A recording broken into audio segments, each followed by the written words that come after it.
नमस्कार, मी धनश्री हाऊस क्वीनमध्ये तुमचं खूप सारं स्वागत करते। आजचा दिवस तुम्हाला खूप छान आनंदात जाऊ दे। तुमच्या मनातल्या सगळ्या चांगल्या इच्छा स्वामी महाराज पूर्ण करू देत। काल व्हिडिओ येऊ शकलेला नाही, पण मी छान कम्युनिटी पोस्ट टाकली होती ज्यामध्ये अप्रिसिएशन मिळालं होतं। अशा खूप साऱ्या मेल्स मिळत असतात मला जेव्हा जेव्हा काही आवडतं तेव्हा मी तुमच्याशी शेअर तर करतेच।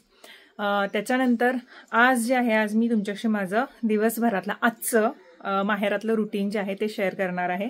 आणि खूप जणांनी विचारलं की तू कधी जाणार आहेस रिटर्न, मुंबईचे पण ब्लॉग्स आम्ही मिस करतोय। तर 12 तारखेला रिटर्न चालले। खरं तर काय झालेलं, आम्ही खूप आधी म्हणजे जेव्हा मी ठरवलेलं की मी 1 महिन्यानंतर वापस येणार, आणि तेव्हा मी ठरवलेलं की ह्या वेळेला जास्त वेळ थांबायचं आणि माझा वाढदिवस जो आहे तो इथेच साजरा करून जायचा। कारण लग्नानंतर आरवच्या जन्माच्या वेळी माझा वाढदिवस मी इथे साजरा केला होता, आणि त्याच्यानंतर मग आता कसं आरवचं शाळा पण 15 तारखेपासून सुरू होते, अजून गरमी सुद्धा आहे मुंबईमध्ये, आणि तसंही जाऊन आरवचे कोण फ्रेंड्स पण आले त्यामुळे त्याला परत कंटाळा होणार। आता इथे कसं त्याचे 1-2 फ्रेंड झालेले आहेत त्यामुळे क्रिकेट खेळायला वगैरे तो जातोय, तर मग त्यामुळे जरा टेन्शन नाही म्हणून आम्ही आधी ठरवलेलं। पण मध्ये असं वाटलेलं की आता जाऊयात, आता कंटाळा आलाय, कारण आपल्याला कधी कधी आपल्या घराची मग आठवण यायला सुरुवात होते एके ठिकाणी आपण जास्त राहिलं तर, म्हणून मग मी मध्ये ठरवलं होतं। पण जेव्हा मी ठरवलं की मी 1 महिन्यानंतर येणार तेव्हाच मग ह्या वेळेला म्हटलं की ह्या वेळेला जाताना निघताना कसं 11 तारखेला जर बड्डे करून मी जायचं म्हटलं तर आरवचं स्कूल 15 तारखेला स्टार्ट आहे, त्याच्या 2 ते 3 दिवस अगोदर मला जावं लागणार आहे, कारण स्कूल युनिफॉर्म ह्या सगळ्या गोष्टी करणं, आणि त्याच्यानंतर घरसुद्धा क्लीन करणं। आता बाबा सचिन वगैरे आहेत, पण भांडी वगैरे सगळे क्लीन करावे लागणार आहेत, परत सगळं हे करावं लागणार आहे, सामान वगैरे भरावं लागणार आहे। मग त्यासाठी मला एक्स्ट्रा 1 दिवस लागणार होता, म्हणून आम्ही तेव्हाच ठरवलं की मग सचिन म्हटलं 11 तारखेला निघणं, बड्डे झाला, 12 तारखेला परत तू निघणार, 13 तारखेला येऊन पोहोचणार, मग 13 तारीख 14 तारीख तुला 2च दिवस मिळणार, मग कसं करणार। मग त्यामुळे आम्ही आधीच ठरवलेलं की तसे इथून जेव्हा आम्ही जातो कोवाडवरून किंवा इकडून, तर तसे आम्हाला 5 ते 6 हजार नेट खर्च येतो गावाकडून तिकडे जाण्यासाठी, कारण इकडून डिरेक्टली बस ही त्या टाईमला नाही आहे ज्या टाईमला मला कोल्हापूरमधून ट्रॅव्हल्स मिळते, डायरेक्ट इकडून नाही। स्लीपर आहेत इकडून, पण स्लीपरचा पण इश्यू होतो की काही स्लीपर कांजूर म्हणजे जिथं मी राहते तर तिथून जात नाहीत, मग कोल्हापूरहून डिरेक्ट मला घ्यावं लागतं। मग तेव्हाच आम्ही प्लेनचं तिकीट बघून ठेवलं होतं, कारण स्टार एअरलाईननी आता दररोज प्लेन सुरू केलेत। पहिला कसं असायचं, मंगळवार किंवा शुक्रवार असे डेट ठरलेले असायचे, पण आता दररोजच आहेत बहुतेक। मग त्याच्यामुळे आम्ही तेव्हाच बघून ठेवलेलं, कारण खूप आधीच जेव्हा तुम्ही बुकिंग करता तेव्हा तुम्हाला खूप कमी रेटमध्ये पडतो। तर आम्हाला 5,000मध्ये ते पडलं। आरव आणि माझं जे तिकीट आहे ते डिरेक्टली अंधेरीवरून एक अर्धा तास लागतो घरी जायला, आणि सकाळी काही इथून जेव्हा मी जाईन तेव्हा पहिल्या बसनं जाते, म्हणजे टायमात मी पोहोचते, त्यामुळे सकाळी मग इथून पहिल्या बसनं जाईन मी, दुपारी 2चं काहीतरी ते आहे। मग त्याच्यामुळे मग आता सगळं प्लॅनिंग सगळं झालेलं, त्यामुळे आता मी काय करते, रुटीन म्हटलं तर आज जास्त काम होतं, कारण पसारा जास्त होता 2-3 दिवस इकडे तिकडे, आणि काही गोष्टींमुळे जास्त लक्ष देऊ शकलो नाही, आणि एकतर घरात काम काढलं त्याच्यामुळे सगळं लक्ष तिकडेच आहे, सगळा पसारा पडतो, धूळ उडते सारखी, त्याच्यामुळे ह्या गोष्टी राहून जातात। आणि सकाळ उठल्या माझं माहेरमध्ये हेच असतं की अंथरूण वगैरे काढणं आणि ही रूम पूर्ण क्लीन करणं, कारण जास्तीत जास्त मी इथेच बसते पाठीमागच्या खोलीमध्ये, समोरच्या खोलीत जास्त नसतेच मी, आणि त्याच्यामुळे मग हे सगळं करायला घेतलं। आणि एकटीने मला सांगितलं होतं की अशी ट्रॉली बॅग ज्या जर त्या रिकाम्या असतील तर त्या एकामेकात घालून ठेव, तर मग मुंबईला जाण्याच्या आधी 2 दिवस अगोदर मी ठेवायचं म्हटलं तर काही ना काहीतरी कपडे अचानक लागतात आणि मग प्रॉब्लेम येतो, म्हणून त्याच्यानंतर हे दोन्ही बेड जे आहेत ना, तर ते आम्ही विचार करतो की वरच्या रूम जेव्हा व्यवस्थित होतील तेव्हा वरती हलवायचे दोन्हीही बेड जे आहेत ते, म्हणजे पाठीमागची रूम ही फक्त एकच बेड, सिंगल बेड ठेवायचं, बाकी एक्स्ट्रा काही ठेवायचं नाही। आणि हे जरी वाटत असेल की 1-2 मिनिटांमध्ये केलेलं तरी मलाही बरोबर 1.25 तास लागलेला आहे करायला, कारण खूप डीप क्लिनिंग मी केलं होतं आणि फास्ट फॉरवर्डमध्ये मी तुम्हाला दाखवलेलं आहे। छोट्या छोट्या गोष्टी जर जेव्हा घर मोठं असतं तेव्हा मला जाणून येतं की मुंबईला एवढं मला काही वाटत नाही, पण इथे एवढं क्लिनिंग आणि एवढ्या गोष्टी कराव्या लागतात। त्यात ही फरशी अशी असते की या फरशीवरती साधा एक केस जरी पडला ना तरी फरशी खूप घाण आहे असं वाटतं, त्याच्यामुळे इतकं क्लिनिंग ठेवणं हे मम्मी कधी करते देव जाणे, पण मला आल्यानंतर मजा वाटते, कारण माझा फेवरेट पार्ट असल्यामुळे मी नेहमी हे करतच राहते। आज मी विचार केलेला की किचनमधलं थोडासा हा पसारा काढूयात, कारण इथे टेबल ठेवल्यामुळे काय होतं की काही ना काहीतरी आणलं ना तर या टेबलवरती ठेवलं जातं, आणि ही सवय आमच्या घरातल्यांची नाही सगळ्यांचेच असेल मे बी। फ्रीज रिकामी दिसला, फ्रीजचा टॉप रिकामी दिसला की त्याच्यावरती ठेवायचं, टेबल रिकामी दिसला की टेबलवरती आणून ठेवायचं। मी म्हटलं की आज हा टेबलच कडेला काढून टाकते ना, म्हणजे कुठलं टेन्शनच राहणार नाही, काय आणा आणि ठेवा म्हणून। आणि ही जी खिडकी आहे तर इथे ॲक्च्युअलमध्ये थोडंसं फर्निचर करून घ्यायचं होतं, पण आता म्हटलं राहू देत, एकदम नंतर करूयात, कारण आता पावसाळा आला की सगळं काम खूप पेंडिंग पडतं, कारण कामगार पण लवकर येत नाहीत, त्याच्यामुळे फक्त जे पत्र्यांचं आणि कंपाऊंडचं काम आहे ते तेवढं करून घेऊयात म्हटलं, आणि ही सगळी जी कामं आहे ते नंतर निवांत गणपती दिवाळी झाल्यानंतर करूयात, असं डोक्यामध्ये माझ्या आणि विनूच्या चाललेलं आहे। तर विनू अजून ह्या गोष्टी करून घेताना सुद्धा खूप विचार करून घेतो, म्हणजे कधी काय करायचं आहे आणि त्याचं नियोजन फार चांगलं असतं या गोष्टींमध्ये. आता हे माझं किचनचं पण आवरलेलं आहे सगळं आणि त्याच्यानंतर मग बाकीचं माझं जे रुटीन आहे ते नॉर्मली असतं, जास्त काही एवढं इतकं काम नसतं दिवसभरामध्ये. आता मी तुम्हाला कालची एक क्लिप दाखवते. तुम्ही साईडला बघताय की अनुष्का आणि तिचे पप्पा आले होते आणि अनुष्काच्या मम्मीने माझ्यासाठी परत एक ड्रेस डिझाईन करून पाठवलेला आहे.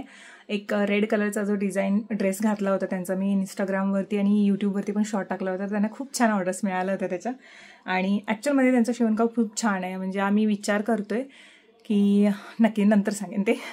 तर त्यांनी हा जो मला पाठवला आहे ड्रेस, तर हा मी नंतर घालून तुम्हाला दाखवेन. शॉर्ट व्हिडिओ आणि रीलवरती पण जाईल.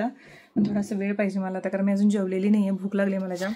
जवळजवळ खूप वेळ झाले, 1:30 वाजलेत आणि अजून जेवलेली नाही आहे. आणि मेन मम्मीचे जे कपडे वगैरे कपाडातले तर आज मला लावून ठेवायच्यात, प्लस मी इथे जे कुठले कपडे ठेवून जाणार जसं मी मगाशी म्हटलं तुम्हाला, तर तेही अरेंज करायच्यात. तर सगळ्यात आधी जेवते, त्याच्यानंतर हे कपाट आवरून घेते, कारण बाहेर कामगार आलेले आहे, त्याच्यामुळे मला बाहेर फोटो वगैरे काढायला अवघडच होणार आहे सगळं. मधले 2-3 तास मग काहीतरी मी वेबसिरीज बघते, नाहीतर पुस्तक वाचते आणि छोटं मोठं घरातलं काम जे असेल ते करते. आता हे एंडिंगला जेव्हा कामगार सगळे निघून गेल्यानंतर ही खूप धूळ पडली होती, म्हणजे सिमेंटचं वगैरे, कारण इथे सिमेंट वगैरे कालवलं होतं कॉलम ओतण्यासाठी, तर ते सगळं क्लीन करून घेतलं. नाहीतर मी ही धूळ अशीच उडून घरात येते. आणि त्याच्यावरती थोडं पाणी टाकलं. ज्या कुंड्या आणलेल्या आहेत त्या तरी व्यवस्थित केलेल्या आहेत, पण नंतर असं वाटलं की हे काम झाल्यानंतर आणलं असतं तर बरं झालं असतं, कारण त्या एका साईडला आम्ही ठेवल्या होत्या आणि त्यांचं काय झालं हे तुम्हाला एक थोड्या वेळानं सांगते मी ब्लॉगमध्ये. एवढीशीच भाजी चांगली.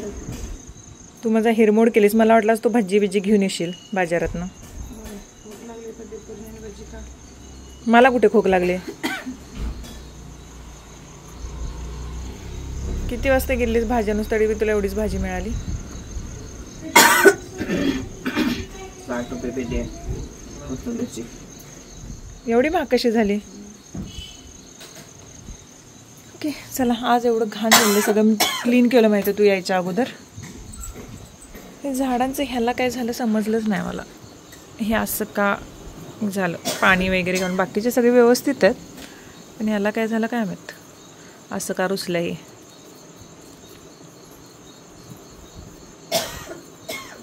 तुला खोकला लागलाय बघ जरा.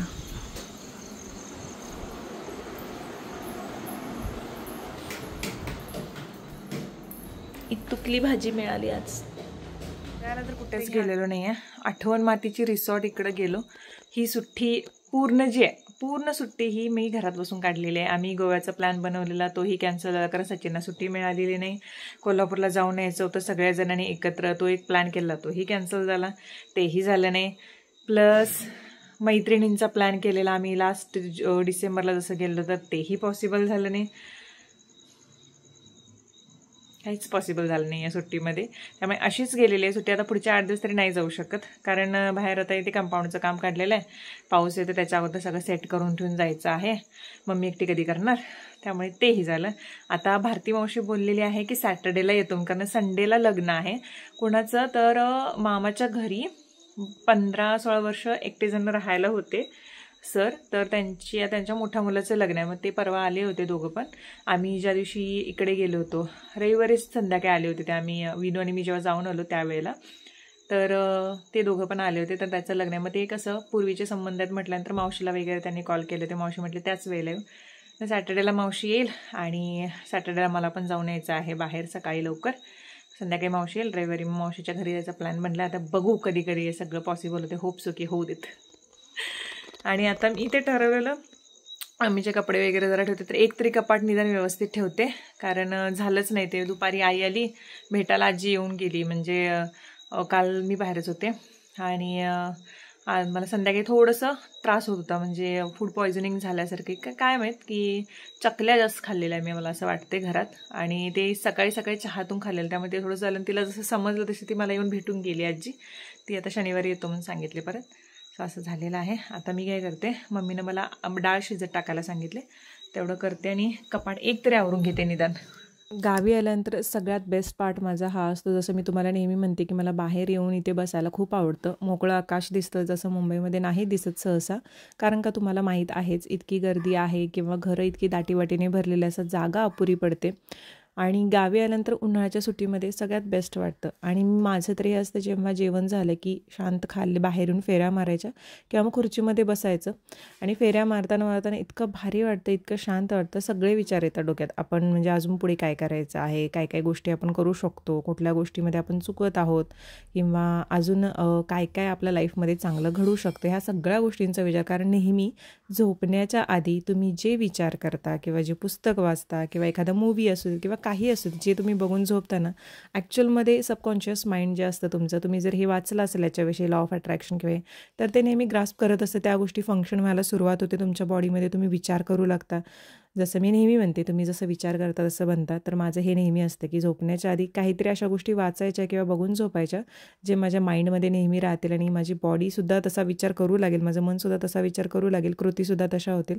तर हे असं काहीतरी चालू असतं माझं नेहमीच. कधी कधी डोकं दुखतं जास्त विचार करून करून, पण म्हणून मी शक्यतो रात्रीच्या वेळी मोबाईल जवळजवळ 1 तासभर अगोदर तरी, झोपण्याच्या 1 तासभर अगोदर तरी कडेला ठेवते. आणि आता सध्या मी एडिटिंग जे आहे ते रात्रीच्या वेळी करतच नाही, कारण एडिटिंगला फार उशीर लागतो. त्यामुळे सकाळी उठल्यानंतर एडिटिंग करायला घेते, कारण रात्री एडिटिंग करत बसलं तर मग डोक्याला परत डोकं दुखायला लागतं कंटिन्युअसली स्क्रीनसमोर असल्यामुळे. आणि इकडच्या साईडला जिथे मी समोर बघते ना, तर तिथून पूर्ण जी गावं आहेत दुसरी ती दिसतात समोरून, लाईटिंग वगैरे, तर ते खूप भारी वाटतं बघायला. इथे जास्त गाड्यांची वर्दळ नसल्यामुळे खूप शांतता असते. माहीत आहे ब्लॉग खूप छोटासा झालेला आहे, पण सध्या खूप छोटे ब्लॉग होतच आहेत. आणि आवडला असेल तर प्लीज लाईक, शेअर, सबस्क्राईब करायला विसरू नका.